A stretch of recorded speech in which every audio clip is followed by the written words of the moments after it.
اللہ اکبر اللہ اکبر۔ السلام علیکم ورحمۃ اللہ وبرکاتہ۔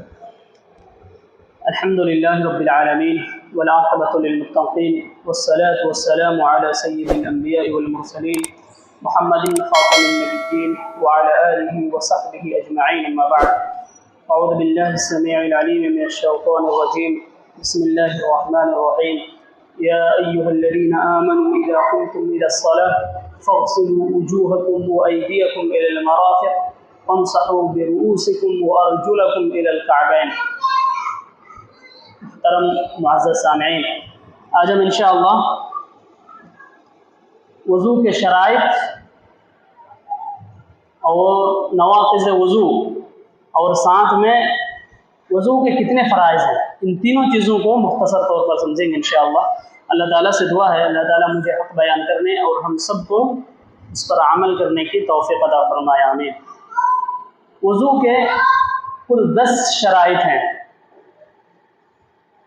اگر انسان صحیح سے وضو کرے، کامل وضو، تو اس کے لیے اہل علم نے 10 شرطیں رکھی ہیں۔ سب سے پہلی شرط، اس سے پہلے ہم لوگوں نے نماز کی قبولیت کی شرطیں پڑھی تھیں، ان میں سے کتنے شروط بتائے گئے تھے؟ نماز کے 9 شروط بتائے گئے تھے، جزاک اللہ۔ اور وضو کے 10 شروط ہیں۔ تو نماز میں جو پہلے 4 شروط بتائے گئے تھے، اسلام، عقل اور سن تمیز، یعنی انسان اتنی عمر کو پہنچ جائے کہ وہ ہر چیز کے درمیان، صحیح اور غلط کے درمیان فرق سمجھنے لگے، یہ سے سن تمیز کہا جاتا ہے۔ اسی طریقے سے نیت، یہ 4 چیزیں بالکل وہی ہے جو ہم نے نماز کی قبولیت کے شرطیں میں سے پڑھی تھی۔ تو یہ 4 چیزیں بالکل وہی ہے، اسلام، عقل، سن تمیز اور نیت، یہ 4 چیزیں ہو گئیں۔ 5ویں چیز ہے طہارت و وضو مکمل ہو جانے تک ہم نیت کو برقرار رکھیں۔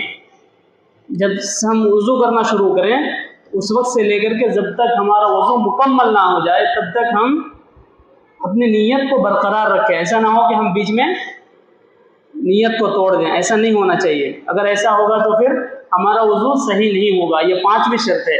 اور 6واں شرط ہے موجب وضو کا انقطاع، کہ وضو کے جتنے واجبات ہیں ابھی ہم پڑھیں گے انشاءاللہ، تو ان میں سے کوئی بھی ایک چیز نہیں چھوٹنی چاہیے۔ اگر ایک بھی چیز چھوٹ جائے گی تو پھر وضو ہمارا نہیں ہوگا، صحیح نہیں ہوگا، بلکہ وضو ہی نہیں ہوگا۔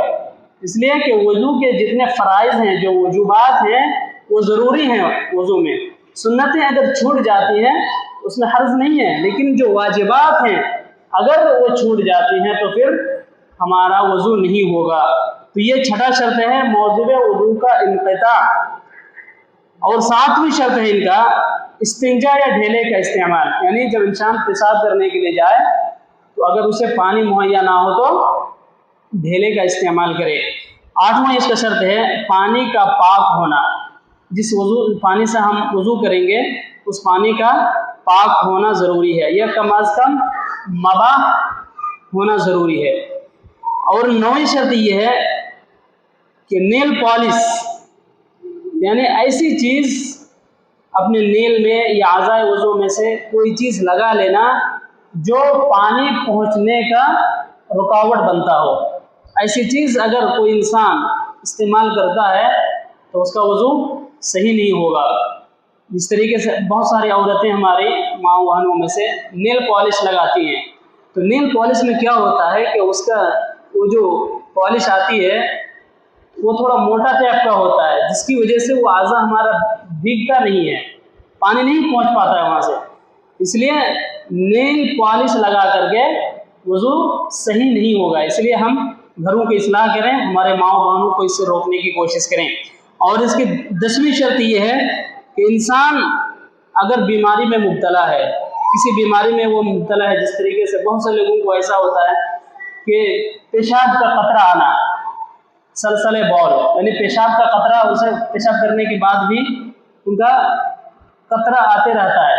تو ایسی صورت میں اہل علم نے ان کی یہ جائز صورت یہ نکالی ہے کہ جب نماز کا وقت ہو جائے تو تو دخول نماز وقت یعنی نماز کا وقت جب داخل ہو جائے تو اس وقت وہ وضو کر کے نماز پڑھ لیا کرے. یہ اس کی 10ویں شرط ہے. تو یہ ٹوٹل وضو کے شرائط ہو گئی, 10ویں شروط جو وضو کے صحیح ہونے کے شرائط میں سے ہیں. اب ہم پڑھیں گے وضو کے فرائض کتنے ہیں, ان کو ہم اچھی طرح سے سمجھیں, اس لیے کہ اگر ان میں سے کچھ بھی چھوٹ جائے تو ہمارا وضو سرے سے ہوگا ہی نہیں, اور اگر وضو نہیں ہوگا تو پھر ہماری نماز بھی نہیں ہوگی. تو وضو کے 6 فرائض ہیں, وضو کے 6 فرائض ہیں.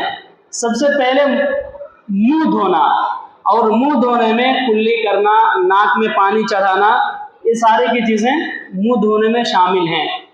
یہ سب سے پہلی چیز ہے. اور دوسری چیز ہے دونوں ہاتھوں کو کہنوں تک دھونا. جیسے ہمارا ہاتھ ہے تو یہ کہنوں سمیت دھونا. یہ وجوبات میں سے ہے, وضو کے جو فرائض ہیں, جو واجبات ہیں. دوسرا شرط یہ ہے کہ انسان اپنے پورے ہاتھ کو کہنوں تک دھوئے, دونوں ہاتھ کو. اور اس کے تیسرا شرط اس کی یہ ہے کہ انسان پورے سر کا مسح کرے. اب سر کا مسح کس طرح سے کریں گے؟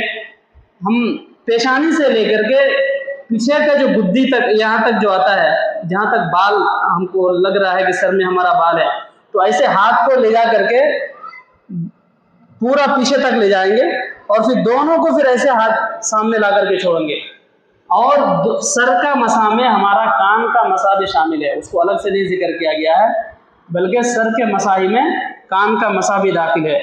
اسی طریقے سے اس کے جو چوتھا واجبات میں سے یہ ہے کہ انسان اپنے پاؤں کے دونوں ٹخنوں کو اچھی طریقے سے دھوئے.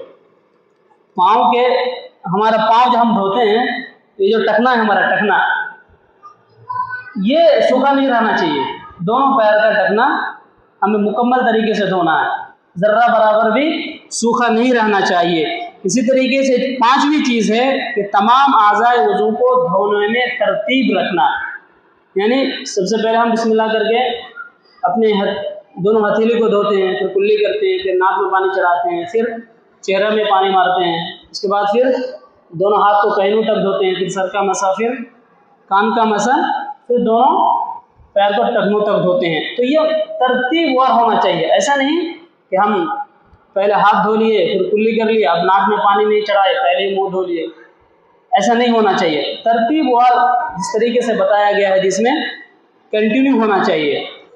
اور اس کا 6واں چیز اس کا یہ ہے کہ انسان اعضاء وضو کو دھونے میں تسلسل قائم رکھے, یعنی وہ ریگولر دھوتے رہے.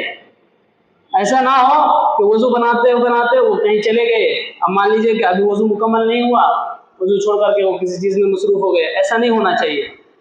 ہم جب وضو کرنا شروع کریں تو جب تک ہم وضو سے فارغ نہ ہو جائیں اس وقت تک ہم وضو کو چھوڑ کر کے نہ جائیں. اس میں تسلسل برتنا ضروری ہے, کنٹینیو ہونا چاہیے. ان میں سے 4 فرائض جو پہلے بیان کیے گئے ہیں, اسے یہ منہ میں پانی لینا, کلی کرنا, اسی طریقے سے دونوں ہاتھ کو کہنوں تک دھونا, اور سر کا مسح کرنا, اور پیر کو ٹخنوں سمیت دھونا. اللہ نے قرآن کریم کی سورہ مائدہ سورہ نمبر 5 آیت نمبر 6 میں اس کا تذکرہ کیا. اللہ رب العالمین نے ارشاد فرمایا, یا ایھا الذین آمنوا اذا قمتم الى الصلاۃ فاغسلوا وجوہکم وایدیکم الى المرافق وامسحوا برؤوسکم وارجلکم الى الکعبین وإن كنتم جنبا فاطهروا وإن كنتم مرضى أو على سفر أو جاء أحد منكم من الغائط أو لامستم النساء فلم تجدوا ماء فتيمموا صعيدا طيبا. تو اس میں وضو کے ساتھ ساتھ یہ تیمم کا بھی طریقہ بتایا گیا اس آیت میں. اللہ نے سب سے پہلے کیا فرمایا, اے ایمان والو, جب تم نماز کے لیے اٹھو تو سب سے پہلے اپنے چہرے کو, اپنے منہ کو دھو, پھر اپنے دونوں کہنوں کو اپنے دونوں ہاتھ کو کہنوں سمیت دھو لو, پھر اپنے سروں کا مسح کرو, اور اپنے پاؤں کو ٹخنوں سمیت دھو لو. اور اگر تم جنابت کی حالت میں ہو تو غسل کر لو. ہاں, اگر تم میں سے کوئی بیمار ہے یا پھر سفر کی حالت میں ہے تو اسے چاہیے کہ ان چیزوں سے فارغ ہو کر کے, اگر اللہ تعالیٰ نے اسے بیماری یا اس طریقے سے سفر کی جو حالاتیں ہوتی ہیں، ایسی مجبوری اگر اس آ جائے تو ایسی حالت میں کیا کرنا چاہیے؟ فَتَيَمَّمُوا صَعِيدًا طَيِّبًا، وہ اچھی طریقے سے پاک مٹی سے تیمم کر لیا کرے۔ اب تیمم میں بہت سارے لوگ غلطی کرتے ہیں کہ پہلے مٹی میں ہاتھ مارتے ہیں، ہاتھ مارنے کے بعد پھر ایسے ملتے ہیں، بہت سے لوگ کہنوں تک ہاتھ پھرتے ہیں۔ اس طرح کا صحیح طریقہ نہیں ہے تیمم کا۔ صحیح طریقہ یہی ہے کہ ہم بسم اللہ کر کے زمین میں ہاتھ ماریں گے، پھر اگر ہاتھ میں مٹی لگا ہے تو اسے پھونک مار کے صاف کر لیں گے ایسے، اس کے بعد پھر اب پہلے اپنے چہرے میں ملیں گے، ہاتھ کو پہلے چہرے میں مل لیں گے، اس کے بعد ہم بس ایسے ہتھیلی تک ایسے کر لیں گے، کافی ہے۔ اب ایسا کرنا ضروری نہیں ہے، یہ دو چیزیں کر لی ہیں کافی ہے۔ اسی طریقے سے ترتیب غسل، یہ جو اعضاء کے بارے میں جو بتایا گیا کہ ریگولر، یعنی ایک کے بعد ایک کے بعد دیگر ہم کو کیا کرنا ہے، وضو میں اپنے اعضاء کو دھونا ہے۔ اس کی دلیل کیا ہے؟ صحیح مسلم میں ایک روایت ہے، پیارے نبی صلی اللہ علیہ وسلم نے فرمایا ابدؤوا بما بدأ اللہ بہ، کہ تم وہیں سے شروع کرو جہاں سے اللہ رب العالمین نے شروع کیا تھا۔ اسی طریقے سے پیارے نبی صلی اللہ علیہ وسلم کے زمانے میں ایک واقعہ ایسا بھی پیش آیا کہ ایک آدمی اللہ کے نبی صلی اللہ علیہ وسلم کے سامنے وضو بنا رہا تھا، اور وضو بنا کر کے آگے نماز پڑھنے لگا، لیکن آپ صلی اللہ علیہ وسلم نے جب اسے دیکھا غور سے تو پتہ چلا کہ اس کے ٹخنے یعنی پیر جو وہ دھو رہا تھا تو اس میں سے ذرہ برابر سوکھا رہ گیا تھا، پانی نہیں پہنچا تھا وہاں پہ۔ حدیث کا الفاظ اس طرح سے ہیں، جاء رجل وقد توضع وبقي على ظهر قدميه مثل ظفر ابهامه فقال له النبي صلى الله عليه وسلم ارجع فاتم وضوءك ففعل۔ یہ دارقطنی کی روایت ہے، آپ صلی اللہ علیہ وسلم کے سامنے ایک آدمی آیا، وہ وضو کر چکا تھا مگر اس کے پاؤں کے انگوٹھے کے ناخن کے برابر جگہ خشک رہ گیا تھا، تو آپ صلی اللہ علیہ وسلم نے اسے بلا کر کے کہا کہ ارجع، کہ تم واپس جاؤ اور پھر اچھی طریقے سے وضو کرو۔ وہ آدمی پھر واپس گیا اور جا کر کے وضو کرنے لگا۔ تو اس حدیث سے بھی علماء کرام نے تسلسل وضو کا پوائنٹ نکالا ہے کہ کیا کہ جس طریقے سے وہ آدمی صرف ذرہ برابر سوکھا رہنے کی وجہ سے اس کا پورا وضو کو باطل قرار دیا گیا۔ اگر یہ بھی تو ہو سکتا تھا کہ جہاں پانی نہیں پہنچا تھا صلی اللہ علیہ وسلم بول دیتے کہ ہاں تم اس جگہ کو جا کر کے دھو لو یا اس کو بھگا دو، لیکن کیا کہا گیا کہ تم جاؤ اور پھر سے وضو کرو۔ اس سے پتہ چلتا ہے کہ وضو کے درمیان اگر کوئی چیز چھوٹ جائے یا ذرہ برابر جگہ خشک رہ جائے تو ہمیں جا کر کے وہ چیز نہیں دھونا ہے، بلکہ ہمیں پھر سے وضو کو دہرانا ہے۔ اسی طریقے سے واجب وضو میں سے ایک چیز یہ بھی ہے کہ ہم جب وضو کریں تو بسم اللہ کہہ لیا کریں۔ ابو داؤد اور ترمذی، ابن ماجہ، مسند احمد میں ایک روایت آپ صلی اللہ علیہ وسلم کی ہے کہ آپ صلی اللہ علیہ وسلم نے فرمایا لا صلاۃ لمن لا وضوء له ولا وضوء لمن لم يذكر اسم اللہ علیہ۔ آپ صلی اللہ علیہ وسلم نے فرمایا اس شخص کا وضو نہیں جس نے بسم اللہ نہیں کہا، اور اس شخص کی نماز نہیں جس نے وضو نہیں کیا۔ تو وضو کے لیے بسم اللہ کہنا شرط ہے، لیکن بعض علماء اس میں یہ کہتے ہیں کہ اگر آدمی بھول چوک سے بسم اللہ نہ کہہ پائے وضو کے شروع میں تو بھی کوئی حرج نہیں ہے، لیکن اگر عمدن چھوڑ دے، جان بوجھ کر کے چھوڑ دے، اس کا وضو نہیں ہوگا۔ اس لیے ہم لوگوں کو اس کا خیال رکھنا چاہیے۔ اب ہم پڑھیں گے انشاءاللہ نواقض وضو کہ وضو کن کن چیزوں سے وضو ٹوٹ جاتا ہے۔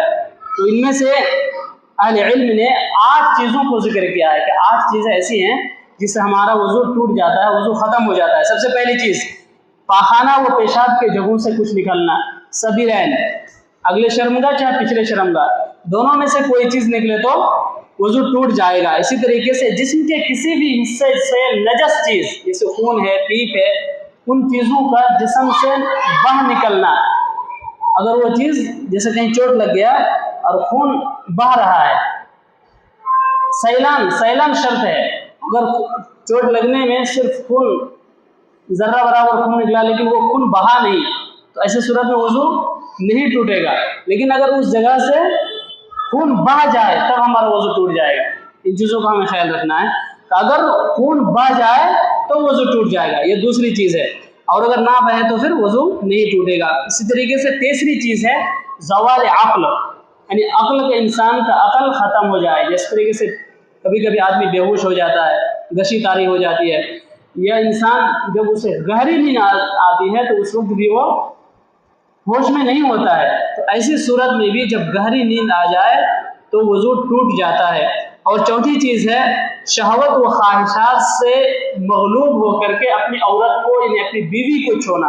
اگر انسان ایسے ہی چھولے وضو کے بعد، اگر بیوی کو ایسے ہی بوسہ دے دے، ایسے ہی چھولے تو وضو نہیں ٹوٹتا، لیکن اگر شہوت کے نظر سے اگر وہ چھوئے یا اگر شہوت غالب آ جائے ان کے اوپر تو پھر وضو ٹوٹ جائے گا۔ اس لیے کہ آپ صلی اللہ علیہ وسلم کی کئی احادیث ہیں جس میں آپ صلی اللہ علیہ وسلم وضو کے بعد اپنی بیوی کو بوسہ دیا کرتے تھے۔ تو اگر ہم عام ایسی حالت میں بوسہ دیتے ہیں تو وضو نہیں ٹوٹے گا، لیکن اگر شہوت کی نظر سے یا شہوت غالب آ کر کے اگر ہم بیوی کو چھوتے ہیں تو اس سے ہمارا وضو ٹوٹ جائے گا۔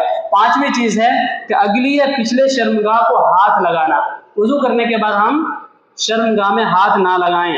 چھٹی چیز اونٹ کا گوشت کھانا، اونٹ کا گوشت کھانے سے بھی وضو ٹوٹ جاتا ہے۔ میت کو غسل دینا، یہ ساتویں چیز ہے، میت کو غسل دینا۔ اگر انسان وضو کرنے کے بعد میت کو غسل دیتا ہے تو اس کا بھی وضو ٹوٹ جاتا ہے۔ اور آٹھویں چیز اور آخری چیز ہے اسلام سے مرتد ہو جانا۔ جب انسان کافر ہو جاتا ہے تو پھر ان کا وضو باقی نہیں رہتا۔ یہ آخر کے جو دو چیزیں بتائی گئی ہیں نواقض وضو میں سے، کہ عورت کو چھونا یعنی اپنی بیوی کو چھونا اور میت کو وضو کر کے غسل دینا، ان دونوں کے درمیان بعض علماء کا اختلاف ہے۔ اس طریقے سے علامہ ابن باز رحمۃ اللہ علیہ نے اپنی کتاب الدروس المہمہ، اس کے اندر انہوں نے بیان لکھا ہے کہ دلائل کے قوت کے پیش نظر، یعنی جو اکثر دلائل ہیں وہ یہی کہتے ہیں کہ عورت کو چھونے سے یا میت کو غسل دینے سے وضو نہیں ٹوٹتا۔ باقی اور جو 6 چیزیں ہیں ان چیزوں کے درمیان تمام علماء کا اتفاق ہے کہ اگر یہ چیزیں ان میں سے کوئی بھی چیز انسان سے سرزد ہو جائے تو وضو ٹوٹ جائے گا۔ اللہ تعالیٰ سے دعا ہے اللہ رب العالمین ہم تمام لوگوں کو ان باتوں پر عمل کرنے کی توفیق عطا فرمائیں۔ اللہ رب العالمین ہماری عبادتوں کو قبول فرمائیں اور ہمارے گناہوں کو معاف فرمائیں، آمین۔ وآخر دعوانا الحمد للہ رب العالمین۔ السلام علیکم ورحمۃ اللہ وبرکاتہ۔